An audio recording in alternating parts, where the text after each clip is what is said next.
आगे पढ़ रहे हैं अपन mechanism of respiration.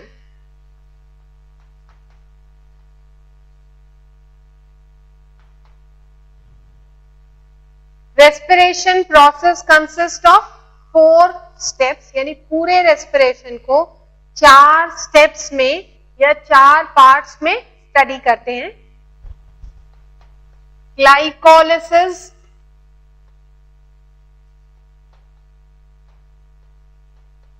Oxidation of pyruvic acid,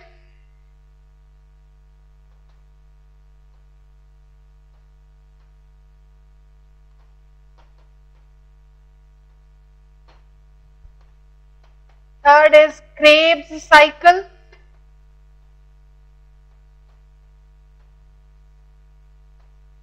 fourth is electron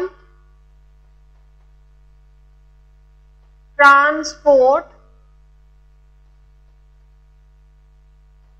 system, जिसे कॉमनली ETS कहा जाता है, एंड ऑक्सीडेटिव फॉस्फोराइलेशन।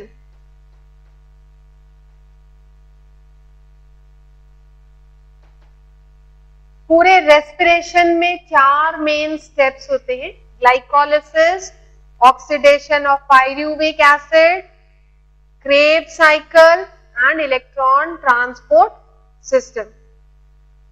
इन चारों में से glycolysis aerobic and anaerobic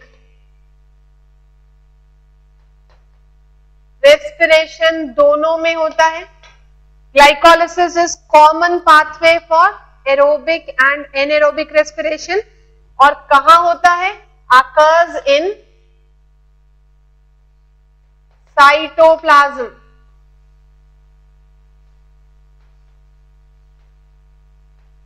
mechanism में जो 4 स्टेप्स है, इसमें glycolysis is common for aerobic and anaerobic respiration.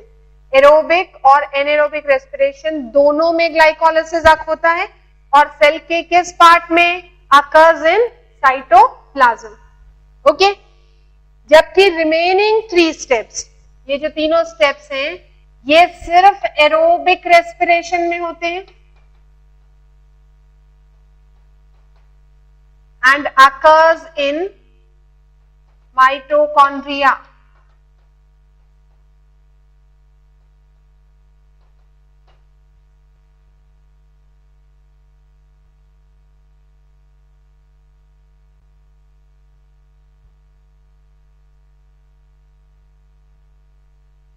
Starting part occurs in cytoplasm. Aerobic का फर्स्ट स्टेप साइटोप्लाज्म में होगा, बाकी main part occurs in mitochondria. ठीक है, तो इनिशियल स्टेप जो है एरोबिक रेस्पिरेशन का, दैट इज ग्लाइकोलिसिस, ये एरोबिक और एनएरोबिक दोनों के लिए कॉमन है। Same process occurs in both aerobic and anaerobic respiration. कहां होता है? साइटोप्लाज्म में होता है। अगर आगे ऑक्सीजन है और एरोबिक रेस्पिरेशन होगा तो ये माइटोकॉन्ड्रिया में एंटर होगा, ग्लाइकोलिसिस का प्रोडक्ट, और ये बाकी तीनों स्टेप्स माइटोकॉन्ड्रिया में होती है। ठीक है, तो 4 स्टेप्स रेस्पिरेशन के कौन से? Glycolysis, oxidation of pyruvic acid, Krebs cycle, fourth one is electron transport system and oxidative phosphorylation. Glycolysis aerobic और एनएरोबिक दोनों के लिए कॉमन प्रोसेस जो साइटोप्लाज्म में होगा, जबकि बाकी तीनों स्टेप्स केवल एरोबिक रेस्पिरेशन में होते हैं, माइटोकॉन्ड्रिया में होते हैं। यहां तक समझ में आया? अब एक एक करके अपन चारों स्टेप्स के बारे में पढ़ने वाले हैं कि क्या है एक्चुअली ग्लाइकोलिसिस, क्या प्रोसेस होता है, क्रेब्स साइकिल कहां होती है, कैसे आकर करती है। So write down next first heading as glycolysis.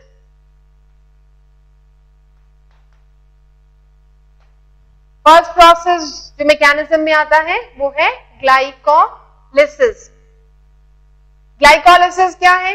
Breakdown, write down the definition, breakdown of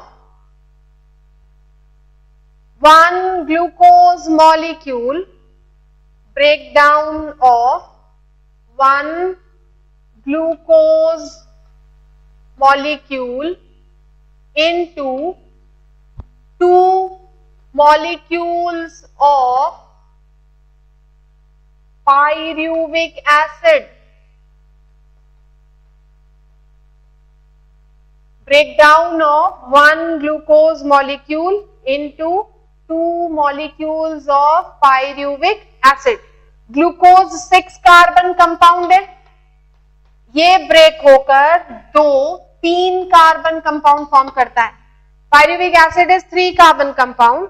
1 6 carbon compound glucose breaks down producing 2 molecules of 3 carbon pyruvic acid. तो ग्लाइकोलाइसिस की डेफिनेशन क्या हुई? Breakdown of glucose into 2 molecules of 3 carbon compound pyruvic acid. Okay, कहां आकर करता है? Next point, occurs in cytoplasm.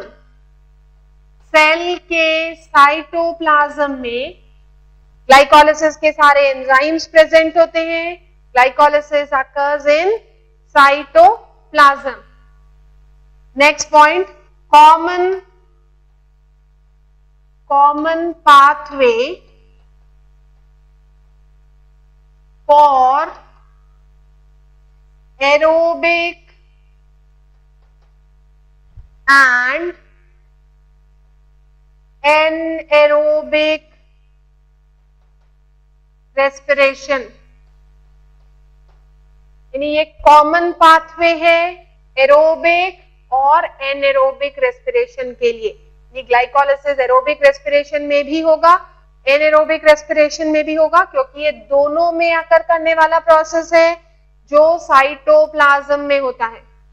ठीक है, हाँ, दोनों में होता है. ग्लाइकोलाइसिस एरोबिक रेस्पिरेशन में भी होगा. Same process occurs in both the type of respiration. It occurs in aerobic respiration as well as anaerobic respiration. इसलिए इसे क्या कहा जा रहा है? कॉमन पाथवे कहा जाता है. समझ में आया? ग्लाइकोलाइसिस कॉमन है, मतलब एरोबिक और एनारोबिक में दोनों में एक ही में प्रोसेस आकर करता है. क्लियर? कैसे होता है ग्लाइकोलाइसिस? नेक्स्ट पॉइंट लिखो, मोस्ट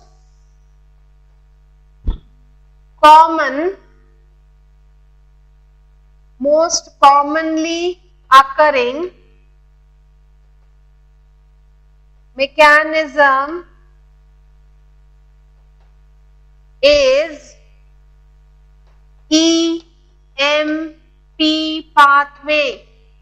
यानी ग्लाइकोलाइसिस किस तरह से हो रहा है? जो सबसे कॉमनली अकरिंग मैकेनिज्म है वो है EMP पाथवे. ये जो नाम दिया गया है ये साइंटिस्ट के नेम पर है. सबसे पहला क्वेश्चन EMP, साइंटिस्ट के नेम पूछे जाते हैं. तो EMP stands for Embden Meyerhof Parnas pathway.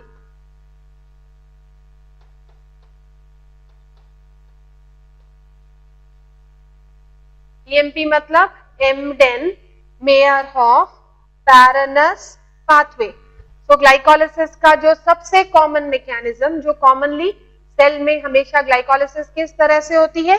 EMP pathway